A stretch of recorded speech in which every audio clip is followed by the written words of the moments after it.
1장 장례식의 시작. 오늘 시아버지의 장례식이 있었다. 그날의 나는 영혼이 몸을 잠시 떠난 듯 마치 얼어붙은 강물처럼 아무것도 느끼지 못했다. 장례식장 안에는 수많은 사람이 있었지만 나는 완전히 고립된 존재 같았다.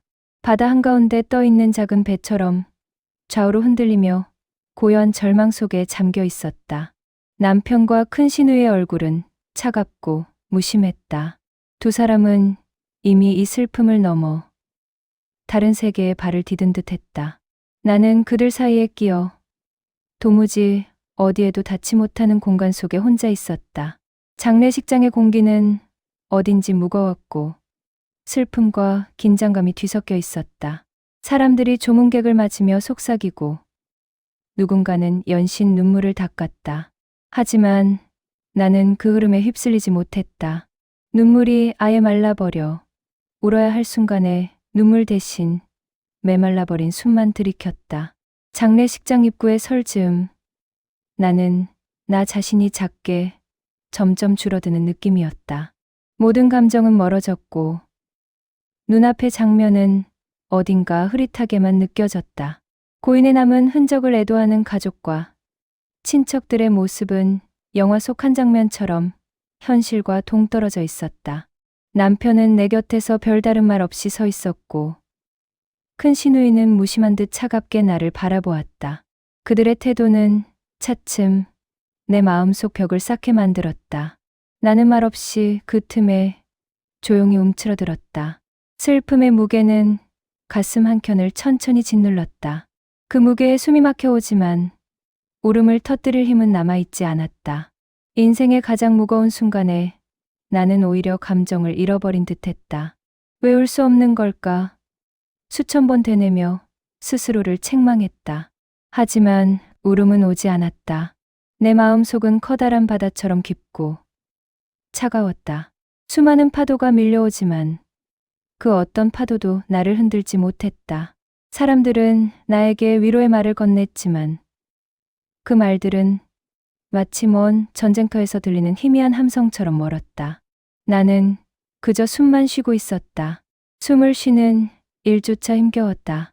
주변의 수많은 얼굴들이 내게 쏟아지는 불빛들처럼 눈부셨고 나는 그 속에서 점점 더 작아졌다. 어떤 위로도 다가오지 못했으며 나는 그저 사람들 틈에 서 있는 투명 인간 같았다.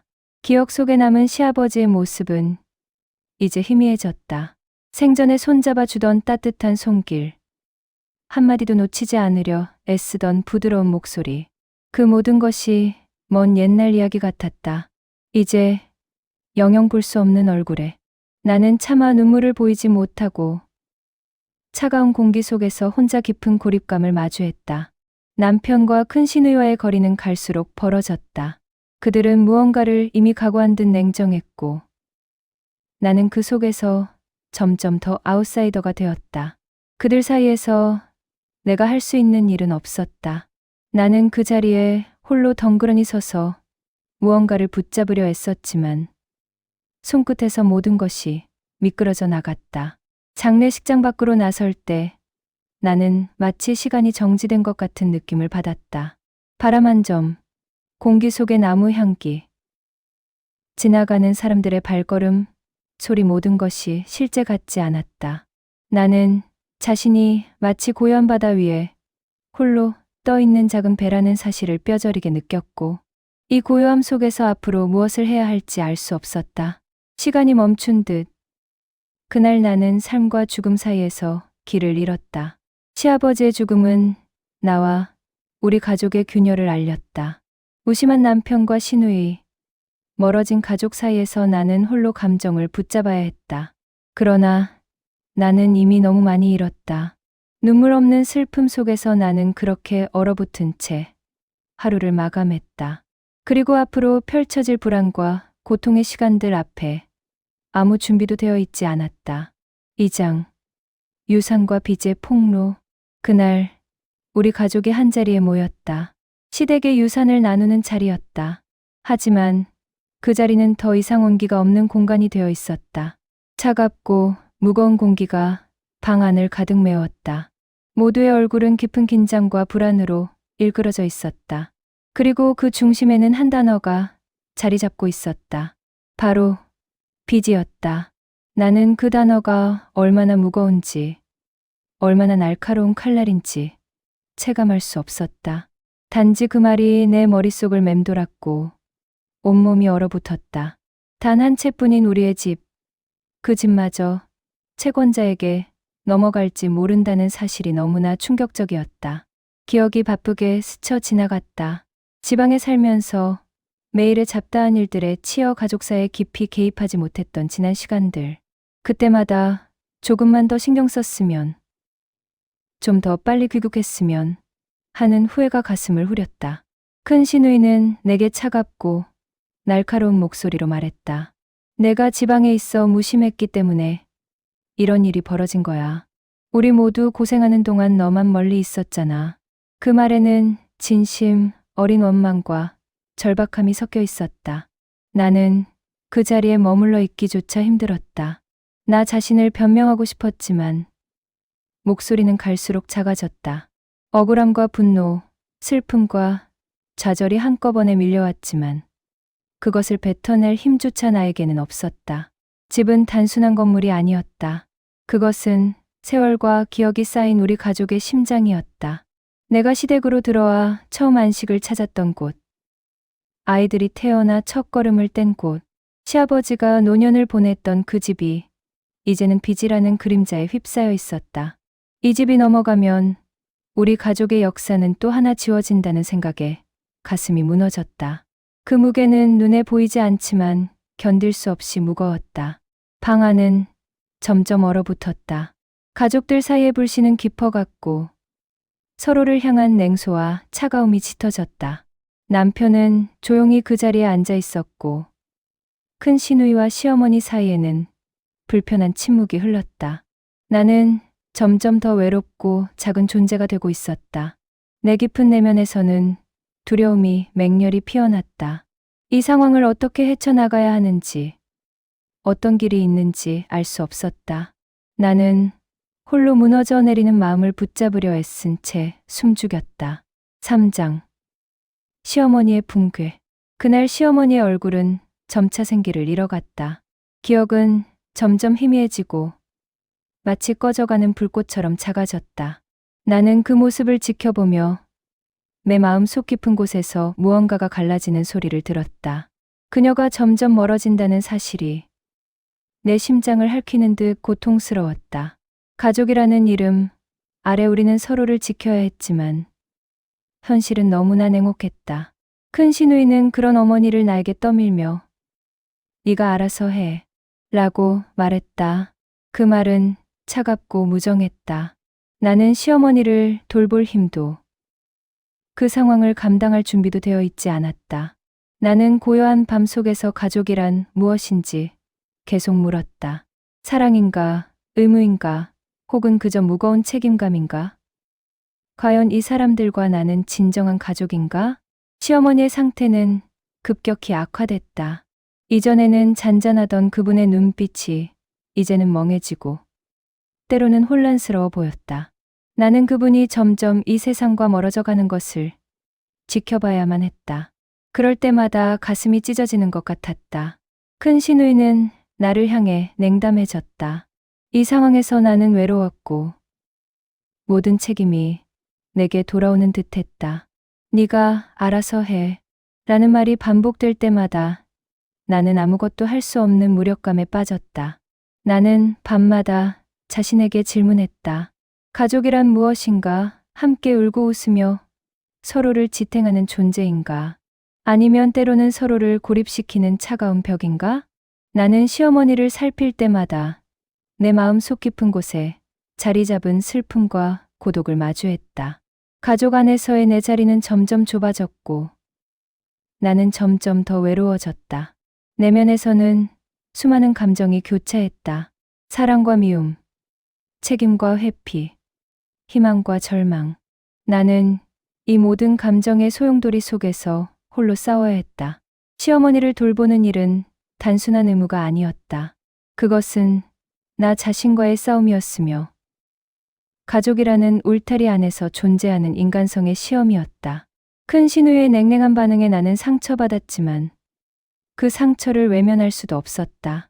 이 가족이라는 이름 아래에서 나는 혼자가 아니길 바랐지만 현실은 나를 더욱 고립시켰다. 그 밤 나는 무거운 질문과 함께 잠들었다. 그리고 그것이 앞으로 내 삶에 드리울 어둠의 시작임을 직감했다.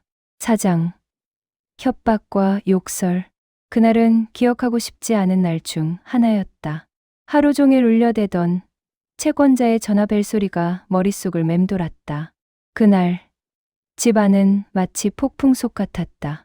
남편은 술에 취해 바닥에 전화를 내던졌고 시누이들은 집과 빚을 놓고 연신 날서고 있었다.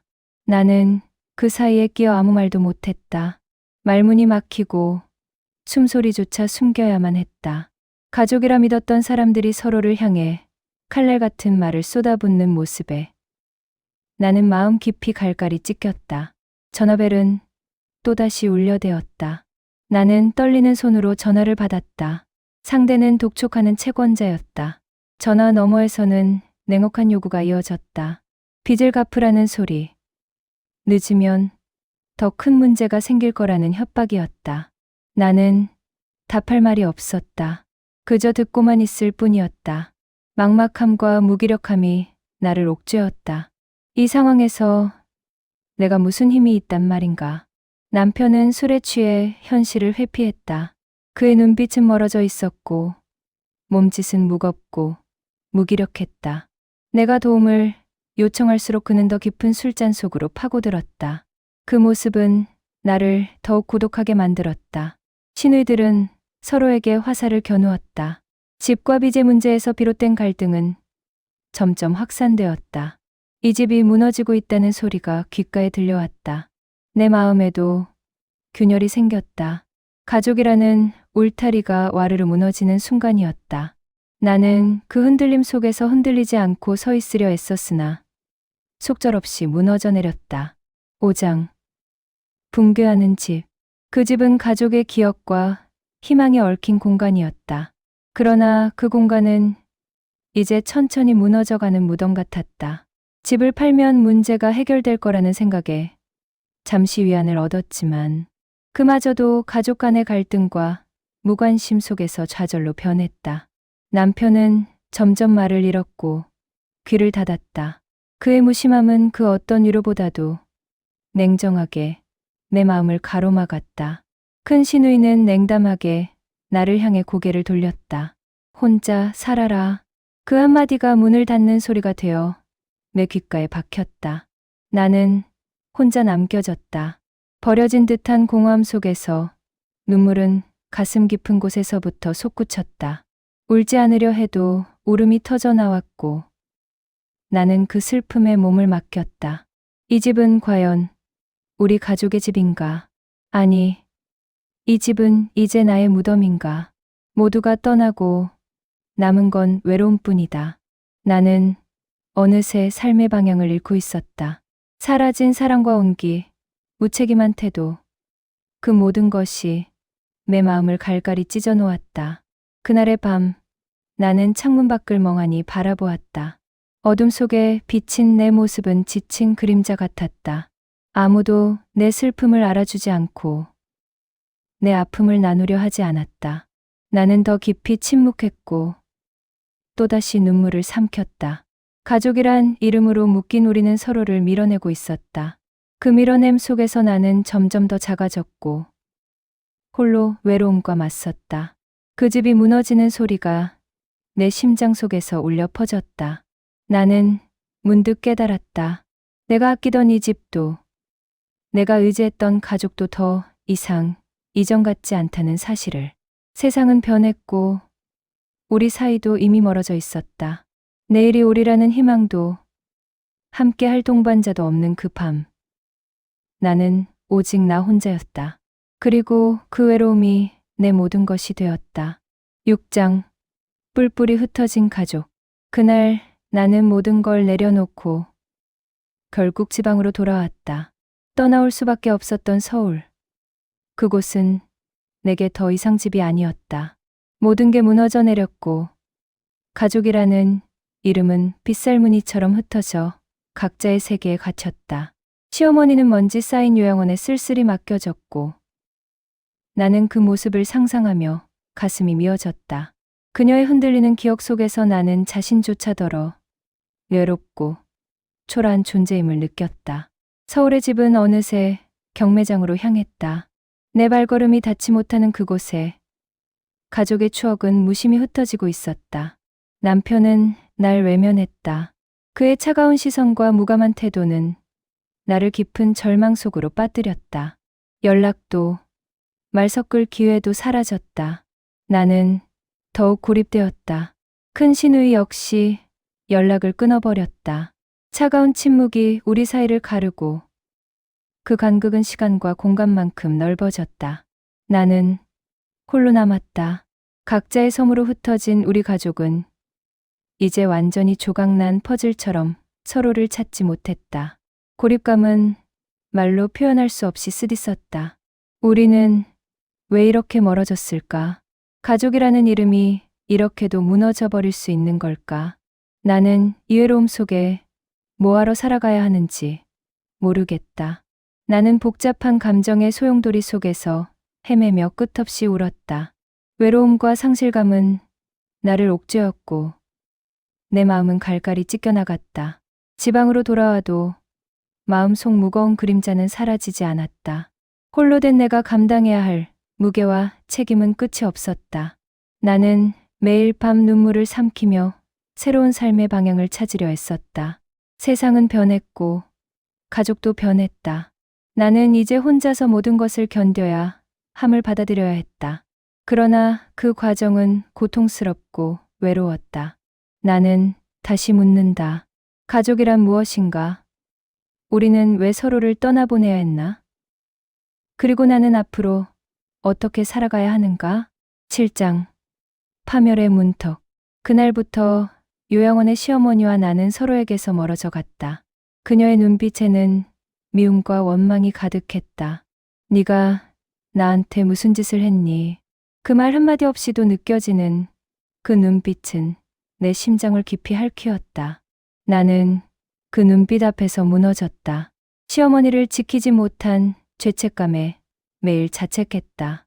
무엇을 해도 부족했고 미안함만 쌓였다. 나 역시 점차 감정을 잃어갔다. 무감각해져가는 내 마음은 겨우 숨만 쉬는 상태였다. 가족이라 믿었던 사람들이 등을 돌리는 처참한 현실에 나는 혼란스러웠다. 누구도 내 고통을 이해하지 못했고 고립감은 끝없이 깊어졌다. 나는 어디로 가야 할지 몰랐다. 이 고통에서 벗어날 수 있을지, 삶은 어디로 흐를지 알 수 없었다. 나는 이 고통을 감당할 수 있을까? 가족이라는 끈이 이렇게 쉽게 끊어져 버릴 줄 몰랐다. 사랑이라 믿었던 그들은 다 어디로 간 걸까? 홀로 남겨진 나는 계속해서 내 자신에게 묻고 또 물었다. 이해받지 못하는 고통은 끝없이 나를 무너뜨렸다. 요양원의 시어머니는 날마다 변화했다. 기억은 점점 흐려지고 그녀는 낯선 세상 속에 홀로 있었다. 나는 그 모습을 보며 깊은 슬픔에 잠겼다. 그럼에도 불구하고 어머니의 미움은 쉽게 사그라지지 않았다. 나는 자신의 한계와 마주해야 했다. 아무리 애써도 사랑하는 사람을 온전히 지킬 수 없다는 사실에 가슴이 아렸다. 가족이라는 존재가 때로는 가장 큰 상처가 될 수 있다는 냉혹한 진실을 알게 되었다. 밤이면 밤마다 나는 창백한 달빛 아래에서 흐느꼈다. 고립된 마음, 지친 몸과 영혼이 모두 아파왔다. 나는 다시 일어나야 한다는 다짐으로 겨우 하루를 견뎌냈다. 그날의 기억과 그 감정들은 하루가 다르게 깊어졌다. 나는 서서히 희망을 잃었고 이 고통 속에서 헤매다가 무감각한 상태가 되었다. 그러나 나는 포기하지 않았다. 8장 과거의 폭로. 그날 큰 신우의 손에서 마치 칼날 같은 말과 증거들이 SNS를 통해 퍼져나갔다. 가족의 아픈 역사와 빈 문제들이 모두 공개되었고 나는 예상치도 못한 방식으로 세상의 낙인이 되어버렸다. 나는 잠시 숨조차 쉴 수 없었다. 내 삶이 무너지는 소리가 귓가에 울렸고 그 울림은 사방으로 퍼져나갔다. 동네 사람들은 나를 빚쟁이 며느리라 부르며 시선을 피했고 나는 급격히 외로워졌다. 남편과의 관계도 더 이상 회복할 수 없었다. 서로의 상처와 불신이 쌓여 끝을 향해 치닫는 것뿐이었다. 나는 깨달았다. 가족이 지옥으로 변하는 순간을. 나는 어디로 가야 하나? 내가 이렇게 세상으로부터 버려지는 걸까? 가족이 세상 전부라 믿었는데 그 모든 게 사라져 버렸다. 나는 홀로 남겨진 느낌에 몸서리쳤다. 믿었던 자들이 몰아붙일수록 나는 자신을 잃어갔고 세상과 점점 멀어졌다. 가족의 비밀이 드러나면서 나는 감당하기 어려운 현실과 맞섰다. 얼마나 외롭고 고통스러운 시간이었는지 말로 다 표현할 수 없었다. 세상에 나 혼자 떨어진 것 같았다. 이 불신과 상처의 무게는 너무도 컸지만 나는 포기하지 않고 내 삶을 이어가는 길을 모색했다. 매일 눈물을 삼키고 스스로를 다독이며 앞으로 나아갔다. 그날 이후 나는 인내와 용기의 의미를 다시 썼다. 가족이란 이름 아래 알 수 없는 상처들이 있었지만 나는 내 길을 걸어야 했다. 이 고통 속에서도 희망을 잃지 않으려 했었다. 9장 마지막 폭발. 그날 우리 가족이 마지막으로 모였다. 그 자리는 화산처럼 폭발하는 감정의 무대가 되었다. 오랫동안 쌓이고 쌓인 분노와 상처가 폭발했고 나는 더 이상 참을 수가 없었다. 이 집안, 내가 지킬 힘도 의지도 없어. 그 말이 내 입에서 터져 나왔다. 그동안 쌓아왔던 억눌림이 한꺼번에 폭발하는 순간이었다. 한 사람 한 사람의 얼굴에 담긴 분노와 절망, 그리고 피로감은 공기 중에 진동했고 우리 서로에게 결국 상처만 남겼다. 왜 우린 이렇게 망가지기만 할까? 나는 단지 평화와 사랑을 원했을 뿐인데 왜 우리 가족은 이렇게 깊은 상처로 가득한 걸까? 그 밤 나는 무수히 많은 질문과 감정 속에서 흔들렸다. 가족이라는 이름이 무색해진 그 순간을 나는 평생 잊지 못할 것이다. 서로를 향한 말들은 점점 거칠어졌다. 오래된 아픈 기억들이 다시 붉어졌고 서로를 비난하는 소리는 사그라지지 않았다. 우리가 함께 쌓아온 시간들이 삽시간에 무너졌다. 그날의 싸움은 가족 간 오랜 갈등의 정점이었다. 누구도 다른 이에게 손을 내밀지 않았고 모두가 자기만의 고통 속에 갇혔다. 내 마음속에는 깊은 외로움과 상처가 자리 잡았다. 서로를 구원하지 않는 이 밤, 우리는 각자의 절망 속에 갇힌 존재였다. 나는 그 속에서 어떠한 희망도 찾지 못했다. 오랜 시간 묻어둔 감정들이 한꺼번에 터져나오면서 우리 가족의 관계는 완전히 깨졌다. 그 끊어진 끈을 다시 잇는 길은 없었고 우리 사이에는 더 이상 돌아갈 장소가 없었다. 그 과정에서 나는 스스로를 잃을 뻔했다. 그러나 절망 속에서도 나는 다시 일어서려 했다. 이 집안과 가족의 파멸을 목격하면서 나는 더 이상 과거에 묶이지 않겠다고 결심했다. 10장 끝없는 홀로서기. 시간은 참 빠르게 흘렀다. 몇 달이 지나자 눈앞에 있던 모든 것이 변했다. 남편과 나는 법적으로 갈라섰다. 이혼이라는 차가운 종이 한 장이 우리 사이의 마지막 끈을 끊었다. 결코 쉽게 내린 결정은 아니었지만 더 이상 함께 할 수 없음을 모두가 알았다. 시어머니는 요양원에서 영영 떠났다. 그곳에 홀로 남겨진 그녀의 빈자리는 나에게 깊은 허무함과 죄책감을 남겼다. 매일 그녀를 생각하며 미안함에 가슴이 찢어졌다. 우리의 집은 이제 남의 손에 넘어갔다. 점점 멀어지는 그 공간을 바라보며 나는 실감했다. 가족이라는 울타리는 와해되었고 내 삶에는 더 이상 그곳에 대한 기억만이 남았다. 큰 시누이는 나를 평생 원망했다. 그 원망이야말로 나를 가장 날카롭게 찌르는 칼날이었다. 나와 그녀는 이제 완전히 다른 세계의 사람이 되었다. 나는 세상에서 완전히 혼자 남겨졌다. 각자의 섬으로 흩어진 우리는 더 이상 가족이 아니었다. 그 속에서 나는 홀로 서야 했다. 홀로 서는 일은 고통스러웠다. 외로움은 나를 감쌌고 때로는 숨쉬기조차 어려웠다. 그러나 나는 삶을 포기하지 않았다. 과거의 상처와 아픔을 마음 깊이 품면서 나는 서서히 나만의 길을 찾기 시작했다. 절망과 슬픔 속에서도 희망의 불꽃이 서서히 타올랐다. 며느리 고은자 이야기 잘 들으셨나요? 한때는 가족이었지만 이제는 각자의 섬이 되어 버린 사람들, 사랑과 의무, 그리고 끝없는 갈등 속에서 무너져 내리는 한 여인의 이야기였습니다. 누구도 완벽하지 않았고 그저 자신이 옳다고 믿었을 뿐이었죠. 하지만 그 믿음이 서로를 찢어 놓았습니다. 고은자는 결국 홀로 남았습니다. 가족의 이름으로 견뎌온 세월이 무너지는 그 끝에서 그녀가 배운 건 진짜 가족은 피보다 마음에 있다는 사실이었을지도 모릅니다. 좋아요, 댓글, 구독, 그리고 알림 설정으로 이야기 속 또 다른 삶의 단면들을 함께 해주세요. 다음 이야기에서 다시 찾아뵙겠습니다.